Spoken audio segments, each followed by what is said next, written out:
My name is Nowlin, and today I'll be talking about the teacher shortage and burnout. In this presentation, I'll be going through the introduction, we'll talk about the problem, go over some solutions, and then we'll go into the conclusion and the works cited.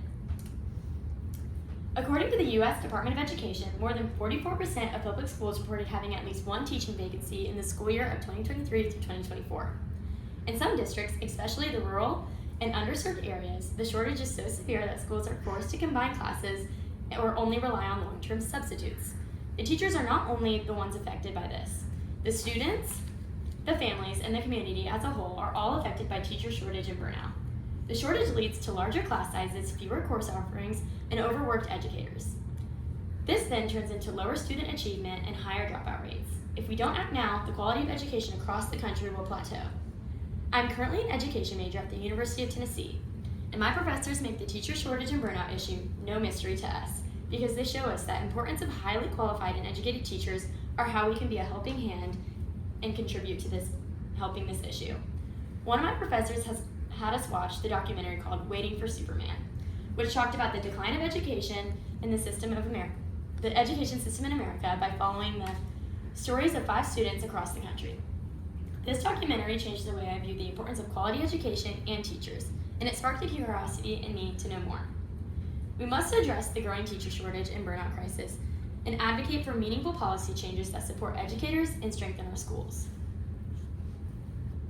Today I will explain the causes and consequences of teacher shortages and burnout, and then I will propose solutions that include increased salaries, loan forgiveness, and mental health support. Let's begin by looking at what is causing this crisis and how it is affecting our schools. Teaching burnout doesn't happen overnight. It's the result of prolonged exposure to high demands, accountability pressures, and long worked hours. The burnout is caused by sustained stress that never subsides. It is due to prolonged periods of intensity and excessive demands on energy, strength, and resources. Symptoms often include chronic stress, lack of motivation, and emotional fatigue. All of this according to the Education Support Resources. A 2023 RAND Corporation study found that nearly 1 of 4 teachers said that they were likely to leave their jobs by the end of the school year. That's almost double the rate of the other professions. In Tennessee, some districts have reported vacancies over 10%, forcing schools to cancel electives and increase class sizes to unsustainable levels. This is a visual of the amount of funding needed to fully staff schools in counties across Tennessee. So right here it lists the counties in Tennessee, and this is the amount of funding we need to fully staff them, which is a lot of money. In Waiting for Superman, there is a quote that shares, "We know what works.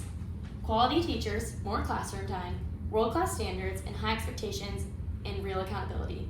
Yet this is not achievable due to funding and the low pay of teachers."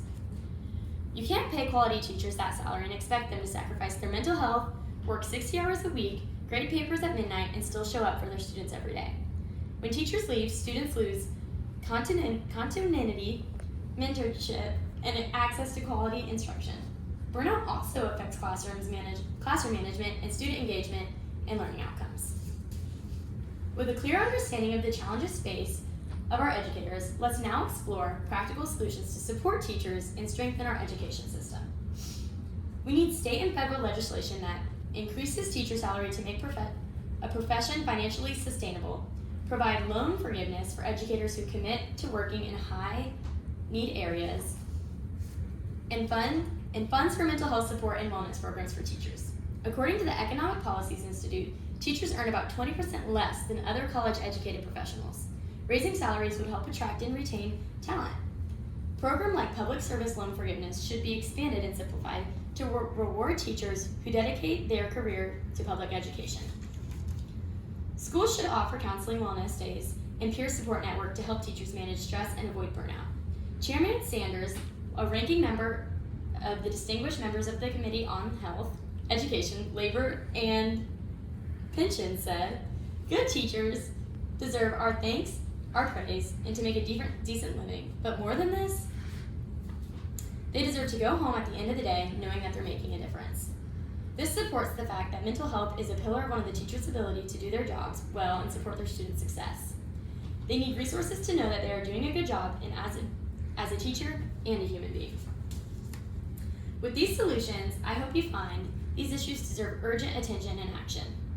Teacher burnout and shortages are hurting our education system. We need to raise pay, forgive student loans, and support teacher mental health to fix it. Whether you're a student, parent, or a community member, this issue affects you.